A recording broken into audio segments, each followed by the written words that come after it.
Hi everyone. आप सबके exams तकरीबन हो गए हैं, कुछ लोग एडवांस के लिए पढ़ रहे हैं, राइट।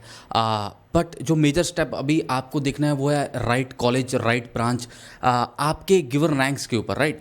तो हमारे जो रैंक्स हैं उनको मद्देनज़र रखते हुए हम कौन से बेस्ट कॉलेजेस में जा सकते हैं, कैसे बेस्ट ब्रांचेस चूज़ कर सकते हैं, मैं आपके साथ वो थोड़े से पॉइंट्स जो हैं वो शेयर करने वाला हूँ, है ना। इसमें से कुछ पॉइंट्स हो सकता है आपको पता हो, बट उन पे जो क्लैरिटी है वो जनरली एस्पिरेंट्स को नहीं होती और उसकी वजह से वो कई बार गलत कॉलेज, गलत ब्रांच में भी चले जाते हैं। सबसे पहले आपको एक कॉपी पेन उठाना पड़ेगा, या फिर आप कोई नोट पैड वगैरह भी ले सकते हैं ना, आपके आईपैड में है या कहीं पे भी है तो वहाँ पे भी नोट कर सकते हैं। बेसिकली नोट डाउन करना चीज़ों को बहुत इंपॉर्टेंट है। सबसे पहले ये ऑब्जर्व करिए कि ऐसे कौन से कॉलेजेस हैं जो आपके रैंक के आसपास आपको मिल रहे हैं, है ना। आपके रैंक के आसपास मतलब जैसे लेट्स से थोड़ा सा आगे भी, मतलब आपका रैंक लेट्स से 10,000 आया है और उस कॉलेज की लास्ट ईयर की कट ऑफ 9,000 रही थी, then also you can count that, है ना। पिछले साल उसकी कट ऑफ 6,000 रही थी, आपका रैंक 10,000 आया, तो you have a very few chance to get into that. उस पर ज़्यादा दिमाग लगाने की आपको ज़रूरत नहीं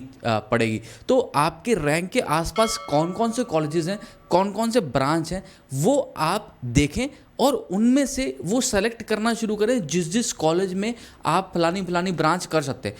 ये मतलब ये बहुत बड़ी एक्सरसाइज नहीं होगी। आपको ऐसे लगेगा यहाँ तो यार मतलब बहुत सारे कॉलेजेस हैं, बहुत सारी ब्रांच है, कितने लिखूंगा मैं। नहीं, इतना टाइम नहीं लगेगा आपको जब आप चूज़ करना शुरू करेंगे। सबसे पहले ब्रांच वाइज देखिए कि ऐसे कौन कौन से ब्रांचेज है जो आप लेना चाहते हैं। क्या आप मेटलर्जी इंजीनियरिंग कर लेंगे, क्या आपको सिविल इंजीनियरिंग करने में इंटरेस्ट है, क्या आप सॉफ्टवेयर इंजीनियरिंग के लिए बने हैं, तो वो सबसे पहले पहचानिए। हर एक ब्रांच के बारे में थोड़ा रिसर्च कर लीजिए और उसके आगे के जॉब प्रोफाइल्स को जरूर देखिए ना। जॉब प्रोफाइल देखना बहुत जरूरी होता है। कई बार हमें लगता है कि हाँ मेरे को मैकेनिकल इंजीनियर बनना बहुत पसंद है, तो मैकेनिकल इंजीनियरिंग के जॉब प्रोफाइल्स आगे क्या है, क्या आप उन एनवायरनमेंट्स में काम कर पाएंगे जहां पे एक मैकेनिकल इंजीनियर काम करता है ना। मेरे को रोबोटिक्स में बहुत शौक है, तो रोबोटिक्स के लिए क्या आपको कोई साथ में मशीन लर्निंग की लैंग्वेज भी सीखनी पड़ेगी, क्या आप कोडिंग कर पाएंगे, are you interested in that, है ना। तो ये पैरामीटर्स आप अभी रिसर्च करिए ना, थोड़ी रिसर्च लगेगी। किसी और की रिसर्च का आपको कोई फायदा नहीं होगा, वो जब आप खुद करेंगे तो पता चलेगा।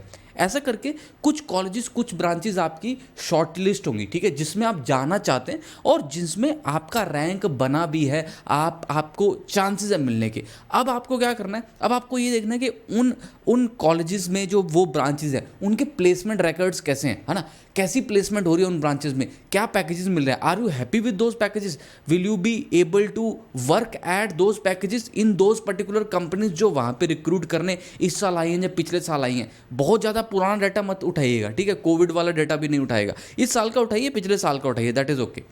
एनीवेज वो आपको रिसर्च करना है। फिर आपके और कॉलेजेस शॉर्टलिस्ट होंगे, क्योंकि कई उसमें कॉलेज होंगे जिनमें प्लेसमेंट्स अच्छे नहीं हैं, जिनमें वो पैकेजेस नहीं मिल रहे, या वो कंपनीज नहीं आ रही, या वो जॉब प्रोफाइल नहीं मिल रहे, तो वो आप काटते चलिए। फिर कुछ कॉलेज बचेंगे। अब उन कॉलेजेस के अगला स्टेप जो होगा वो होगा उनका एनवायरनमेंट, उनका पढ़ाने का वहाँ पे तरीका, वहाँ पे आपने रहना है 4 साल, है ना।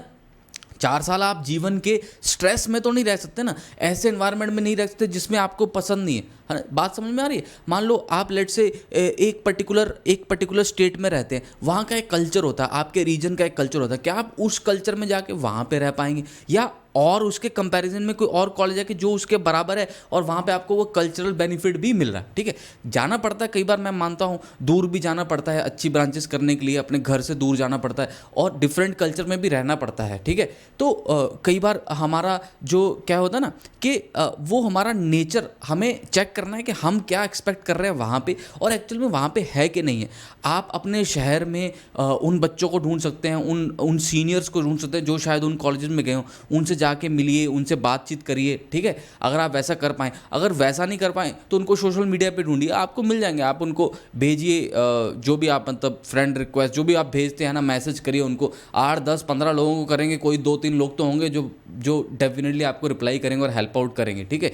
तो उनसे मिलिए, उनसे बातचीत करिए कि कैसा उनका एक्सपीरियंस है वहाँ पे, क्योंकि वो लोग आपको ऑन ग्राउंड चीज़ें बता सकते हैं कि कॉलेज में क्या हो रहा है। आपकी एस्पिरेशंस आगे की क्या है, क्या आपको जॉब प्रोफाइल में जाना है या फिर आपको आगे रिसर्च करनी है। लेट से आपको आगे मास्टर्स करनी है, तो मास्टर्स आप कहाँ से करेंगे, आईआईटी से करेंगे, बाहर कि किसी यूनिवर्सिटी से करेंगे, है ना, फ़ॉरेन जाएंगे, कौन से एग्ज़ाम्स के लिए पढ़ना है, कल्चर कैसा मिलेगा आपको कॉलेज में, वो बहुत इंपॉर्टेंट है, ठीक है। तो ये रिसर्च करने में आपको टाइम जाएगा। अभी आपके पास 1 महीना है, अभी काउंसलिंग तो जेईई एडवांस के एग्ज़ाम के बाद होनी है, ठीक है। अभी तो एडवांस का एग्ज़ाम हुआ नहीं है, तो आपके पास बड़ा टाइम है अगर आप एग्ज़ाम के लिए नहीं पढ़ रहे। लेकिन अगर आप अभी एग्ज़ाम के लिए पढ़ रहे हैं, आपका कोई एग्ज़ाम है, तो फिर ये सब चीज़ें मत सोचिए, क्योंकि इसमें फिर टाइम जाएगा। ये टाइम आप बाद में भी लगा सकते हैं जेईई एडवांस के एग्ज़ाम के बाद। मान लीजिए आपका लेट से बिट्स का एग्ज़ाम है, तो आप बिट्स के लिए पढ़ रहे हैं, तो फिर ये सब मत सोचिए। ये सब आपने तब सोचना है जब आपके सारे एग्जाम्स हो गए, है ना, तब आपने ये पॉइंट्स को ध्यान रखना है, रिसर्च करनी है, ऑन पेपर करिए, पेन पे आपके सामने दिखना चाहिए, ऐसे हवा में नहीं करिए। फिर आधी चीज़ें मिस हो जाती हैं, आधी कॉलेजेस, आधे ब्रांचेस मिस हो जाते हैं। और हमेशा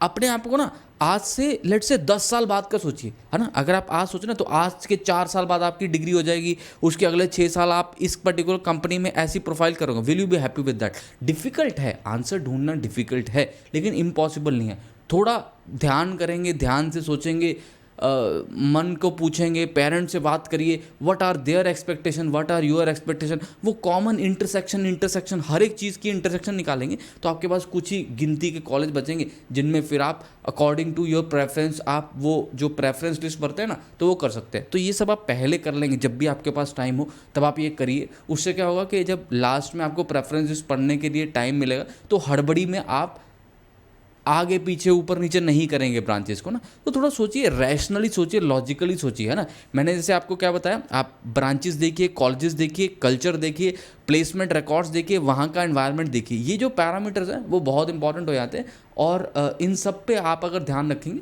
तो अब मेरे हिसाब से आप अपने अपने कॉलेजेस को बेस्ट चूज़ कर पाएंगे। आपको बाकी कन्फ्यूजन हो कि ये कॉलेज में से कौन सा कॉलेज लेना है इन दोनों में, तो वो चीज़ें आप मेरे साथ पूछ सकते हैं। अगर मेरे पास नॉलेज होगी तो I share with you, but otherwise वो आप जज भी कर सकते हैं। गूगल पे भी आप जज करेंगे, this college versus this college, दोनों की वेबसाइट पे जाइए, देखिए प्लेसमेंट रिकॉर्ड्स, फिर वही चीज़ें देखनी है। या आप खुद से देखिए, किसी और की बात मानेंगे ना तो उसका वो बंदे को नॉलेज ना हो, वो आपको गलत गाइड कर देगा ना।